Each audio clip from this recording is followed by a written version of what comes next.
Gold, trusted gold buyers. మీరు తాకట్టు పెట్టిన బంగారాన్ని విడిపించి ఈ రోజు ఉన్న మార్కెట్ ధరకు కొనబడను. చెన్నైలో ఎలా ఉండేదంటే చాలా బ్యూటిఫుల్ కల్చర్ ఉండేది. ఫ్యామిలీస్, లేడీస్ ఉంటే ఆ ఇంట్లో ముగ్గురు పిల్లలు ఉన్న ఒక అమ్మాయి ఉందనుకోండి, ఆ పిల్ల డాన్స్ నేర్చుకోవాలి, అంటే సంగీతం నేర్చుకోవాలి. పిల్లలంటే ఏదైనా వైలిన్ కానీ ఏదైనా ఒక ఒక ఒక ఇన్స్ట్రుమెంటేషన్ ఏదైనా నేర్చుకోవాలి. ఆర్ట్ వైపు ఒక ఇంట్రెస్ట్ చూపించేవాడు సంగీతం. ఇది చెన్నై స్టైల్. అందుకనే టెంపుల్ సిటీ అంటారు దాన్ని. అవును. టెంపుల్స్కి బాగా ఫేమస్. ఎక్కువ భక్తికి సంబంధించిన విషయాల్లో ఎక్కువ ఉండేది. మాకు పక్కనే సార్ నెల్లూరు, చెన్నై. అది ఉండేది. సో అలాగే నాకు బేసిక్గా దాని మీద ఇంట్రెస్ట్ ఉంది సార్. నేను యాక్చువల్గా పైలట్ అవ్వాలనుకున్నాను. సో ఆఫ్టర్ 12th, అప్పుడు ఏంటంటే 12th తర్వాత ఇప్పటికీ అదే ఉంది. 12th తర్వాత పైలట్ అవ్వాలనుకున్నాను. సో అది మోర్ ఎక్స్పెన్సివ్ సార్. దాంతో నాకు సినిమాటోగ్రఫీ మీద కూడా ఇంట్రెస్ట్ ఉంది. So why not be try సినిమాటోగ్రఫీని మా ఫాదర్ అప్పుడు విజయనగరం గారు రికమెండ్ చేశారు నన్ను. అక్కడ అడయార్ ఫిల్మ్ ఇన్స్టిట్యూట్లో చేరితే చాలా బాగుంటుంది అని ఫస్ట్ నన్ను విజయనగరం గారే దాని సైడు నన్ను ఎంకరేజ్ చేశారు. సో ఆ రోజుల్లో ఏంటంటే ఆ స్కూల్లో చాలా లెస్ స్టూడెంట్స్ ఉండేవారు. అడయారు బాగా ఫారెస్ట్ లాగా ఉండేది. సో అక్కడికి తక్కువ స్టూడెంట్స్ ఉంటే ఇలా కాదు, ఇలా ఉంటే ఐడియల్గా ఉంటే మనకి నేర్చుకోవడానికి టైం పడుతుందని చెప్పి మా గురువు గారి దగ్గరికి, అంటే స్వామి గారి దగ్గరికి తీసుకొచ్చి మా నాన్నగారు చేర్చారు. ఎందుకంటే స్వామి గారు మా నాన్నగారు కలిసి దగ్గర 200 సినిమాలు పనిచేశారు. కృష్ణ గారు 150 సినిమాలు ఓన్లీ సింగిల్ కెమెరామెన్గా విఎస్ఆర్ స్వామి గారు పనిచేశారు. వాళ్ళిద్దరికీ ఉన్న ఫ్రెండ్షిప్ తోటి నన్ను అక్కడ జాయిన్ చేశారు. సో మా గురుగారు కూడా నన్ను ఏం చేశారంటే ఫస్ట్ డైరెక్ట్గా కెమెరామెన్ దగ్గర కాకుండా టెక్నికల్గా అసలు వాట్ ఈస్ కెమెరా అని నేర్చుకోవాలని చెప్పి కెమెరా డిపార్ట్మెంట్లో జాయిన్ చేసి 1 year తర్వాత ఆయన కింద అసిస్టెంట్. ముందు కెమెరా అసిస్టెంట్ అసలు కెమెరా అంటే ఏంటి, అసలు ఫిల్మ్ అంటే ఏంటి అనేది ముందు నేర్చుకోవాలని చెప్పి సిస్టమేటిక్గా యాక్చువల్గా ఐఎమ్ ఫీలింగ్ ప్రౌడ్. ఈ టైంలో నేను ప్రౌడ్గా ఫీల్ అవుతాను. ఎందుకంటే నేను ఒక డ్రైవింగ్ కానీ కెమెరా కానీ అన్నీ సిస్టమేటిక్గా నేర్చుకున్నాను.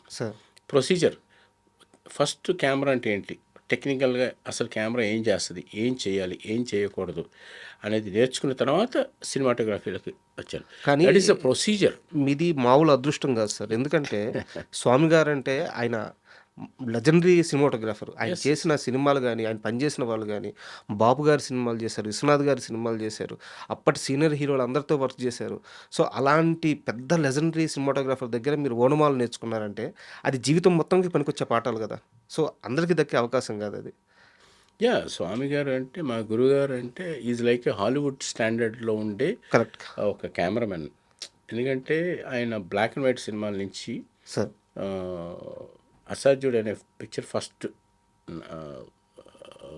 మా గురుగారికి. అక్కడంటే బ్లాక్ అండ్ వైట్ సినిమాలు చేయటం అంటే అది not a normal thing. Colour cinematography చేయటం అంటే ఇప్పుడు ఫిల్మ్ చేయటం అంటే పెద్ద కష్టం. డిజిటల్ వచ్చిన తర్వాత ఫిల్మ్ కంటే ముందు బ్లాక్ అండ్ వైట్ చేయడం ఇంకా కష్టం. ఎందుకంటే దాని టెక్నికల్ టర్మ్స్లో చెప్పాలంటే చాలా లో స్పీడ్ ఫిల్మ్ తోటి చాలా హెవీ లైట్స్ వాడి చేయాలి. అంటే చాలా ఇమాజినేషన్ ఒక థింకింగ్ ఉండాలి. సో దాంతో బ్లాక్ అండ్ వైట్ చేయాలి. సో అది it is very difficult to talk about technical things. So అలా చేసిన కెమెరామెన్ దగ్గర నేర్చుకోవడం అనేది చాలా పెద్ద విషయం. అంటే మా గురుగారు ఒక డిసిప్లైన్డ్, ఆయన గురుగారు కూడా చాలా వెరీ పవర్ఫుల్, లక్ష్మణ్ గోరే గారు. సో వీళ్ళందరూ పెద్ద పెద్ద వాళ్ళు అనమాట. వాళ్ళంతా హై స్టాండర్డ్ సినిమాటోగ్రఫీ నుంచి అక్కడ మేము నేర్చుకోవడం, అంటే మేము ఆ టైంలో పుట్టడమో లేకపోతే ఆయన దగ్గర నేర్చుకోవడమో ఆ అదృష్టం. ఈ రోజుకి అది ఫాలో అవుతున్నాం సార్. అంటే స్వామి గారి దగ్గర నాకు తెలిసి చాలామంది అసిస్టెంట్లు ఉండేవారంట. సో ఇప్పుడు మనం చూస్తున్న గోపాల్ రెడ్డి గారు కానీ, లేకుంటే చోటా కానీ, మీరందరూ కూడా అక్కడి నుంచి ఒకానొక టైంలో మీరందరూ అక్కడి నుంచి వచ్చిన వాళ్ళే. బట్ ఎంతమంది ఉన్నా సరే స్వామి గారు ట్రాలీ షాట్ అంటే మాత్రం ప్రసాద్ని పిలవండి అండి, నేరుగా మిమ్మల్నే పిలిచేవారంట. ఎందుకు సార్? ఎస్ అదే చెప్పాను కదండి. మాకు ఒక మంచి రిథమ్, అదే ఒక ఆర్టిస్టిక్ రిథమ్ సింక్ నాకు తెలుసు సార్. ఇది again it is time line. అది ఏంటంటే ఆ సౌండ్ సింక్ చాలా ఇంపార్టెంట్. అంటే తాళం వేస్తాం కదండి, తాళానికి ఇన్ని నోట్స్ అని ఉంటుంది, సార్ 1, 4, 8 అని బార్ కౌంట్స్ ఉంటాయి. అట్లాంటి సింక్లో కెమెరా కూడా మూవ్ అవ్వాలి. ఓకే. సో ఆ సౌండ్తో పాటు నేను కెమెరాను మూవ్ చేసే ఆ టైమింగ్ ఆ టైమింగ్ నాకు తెలిసిన వాళ్ళని మా గురుగారు ఎక్కువ నన్ను లైక్ చేసి ఎప్పుడు ట్రాలీ తోయాలన్నా ఎప్పుడు ఏం చేయాలన్నా సార్ నన్ను పిలిచేవారు. సార్ అది సింక్ అవ్వడం నాకు బాగా నా లైఫ్కి చాలా ఇంపార్టెంట్ అయింది. చాలా ఇప్పుడు ఒక మంచి రేంజ్లో ఉన్నానంటే మనిషికి సింక్ అనేది చాలా ఇంపార్టెంట్, తాళం అనేది చాలా ఇంపార్టెంట్, సార్ మ్యూజిక్ అనేది ఇంపార్టెంట్ అనేది ఆఫ్టర్ సో మెనీ ఇయర్స్ నాకు అర్థమైంది. సార్ అండ్ ఈ ప్రయాణంలో తొలి అవకాశం అంటే ఇక్కడ చాలా డౌట్లు ఉన్నాయి సార్ నాకు. తొలి అవకాశం రావడానికి మీ గురువు గారు కారణమయ్యారా, కృష్ణ గారు కారణమయ్యారా, మీ నాన్నగారు కారణమయ్యారా, అన్ని రోజులు మీరు పడ్డ కష్టం కారణమైందా, తొలి అవకాశం ఎలా వచ్చింది? ఫస్ట్ అవకాశం అనేది అప్పట్లో యంగ్ జనరేషన్కి ట్రాన్సిషన్ టైంలో సార్ నాకు అంటే ఆటోమేటిక్గా ఎలా ఉండేదంటే అప్పుడు బాగా వర్క్ చేస్తుంటే మాకు డైరెక్టర్స్ మమ్మల్ని చూసి ఎంకరేజ్ చేసేవారు. సార్ బి గోపాల్ గారు కానీ, తర్వాత కోదండరామరెడ్డి గారు కానీ, వీళ్ళ దాసరి నారాయణరావు గారు కానీ, పెద్ద మా గురుగారు, ఆయన కూడా వీడు తొందరగా కెమెరామెన్ అవుతాడు అని చెప్పేవారు. సో అదే మౌత్ పబ్లిసిటీ. అప్పట్లో మీడియా అదంతా ఉండేది కాదు కదా. Correct correct. సో అలాగా మాకు ఛాన్స్ వచ్చి మేము కొన్ని సంవత్సరాల తర్వాత మేము కూడా ఇండిపెండెంట్గా చేస్తే బాగుంటుంది. ప్యాషన్, తొందరగా చేయాలి, డబ్బులు సంపాదించాలి కాదు, ప్యాషన్ మనం కూడా సినిమా నిరూపించుకోవాలనేది ఒకటి ఉండేది.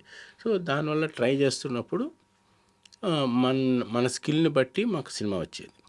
So it is just like ఇప్పుడు ఎలా జరిగేదో అప్పుడు ఇంకొకలాగా అదొక వేవ్ సార్.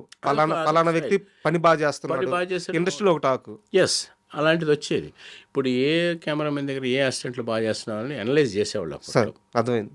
స్వామి గారి దగ్గర ప్రసాద్ బాగా చేస్తాడంట, ప్రసాద్ బాగా ట్రాలీతో వస్తాడంట, టైం అదే సింక్ బాగా తెలుసు అనేది ఒక అది ఆటోమేటిక్గా ఒక టాక్ వచ్చేది.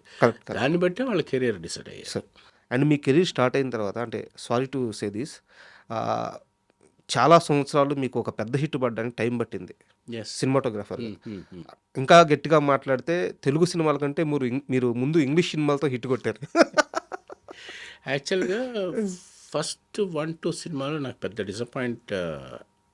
డిసప్పాయింటెడ్గా అనిపించింది. అంటే పెద్ద సక్సెస్ కాలేదు. సార్ చాలామందికి తెలియదు యాక్చువల్గా నన్ను సక్సెస్ఫుల్ కెమెరామెన్ కానీ అందరికీ పరిచయం. నేను చేస్తే సూపర్ సక్సెస్ అవుతుంది అని పెద్ద టాక్. సార్ రాంప్రసాద్ చేస్తే హిట్ అవుతుంది అని ఇప్పటికీ అదే ఉంది కదా. ఇప్పటికీ అదే ఉంది. అవును. బట్ దీనికి ప్రీవియస్లో కొంచెం బ్యాక్ వెళ్తే నా ఫస్ట్ బిగినింగ్లో నాకు పెద్దగా ఫస్ట్ ఫిల్మ్ సెకండ్ ఫిల్మ్ పెద్ద ఆడలేదు. నాకు చాలా భయం వేసింది, ఏంట్రా బాబు అని. తర్వాత నెక్స్ట్ ఎప్పుడైతే నేను ఇది కాదు, నాకు హాలీవుడ్లో నా ఫ్రెండ్ ఒక అతను ఉన్నాడు, నాగేష్ కుక్నర్ అని. అతను వచ్చి చిన్న బైలింగ్వల్ లాంగ్వేజ్ ఇంగ్లీష్ పిక్చర్ చేద్దామని వచ్చి చాలా ఆర్టిస్టిక్గా తీయాలి అని న్యాచురల్ లైటింగ్, అప్పట్లో మలయాళం సినిమాలు న్యాచురల్గా ఉండేవి. సో అలాగ ఒక సినిమా ట్రై చేసినప్పుడు అది చాలా పెద్ద హిట్ అయింది. అక్కడి నుంచి నాకు తెలిసి నేను ఒక్కడనే సినిమా ఇండస్ట్రీలో వరుసగా 9 హిట్లు, మధ్యలో ఎక్కడ ఫ్లాప్ అనేది లేకుండా నాన్ స్టాప్ 1, 2, 3, 4, 5, 6, 7, 8, 9 హిట్స్ ఆన్ రో ఇచ్చాను.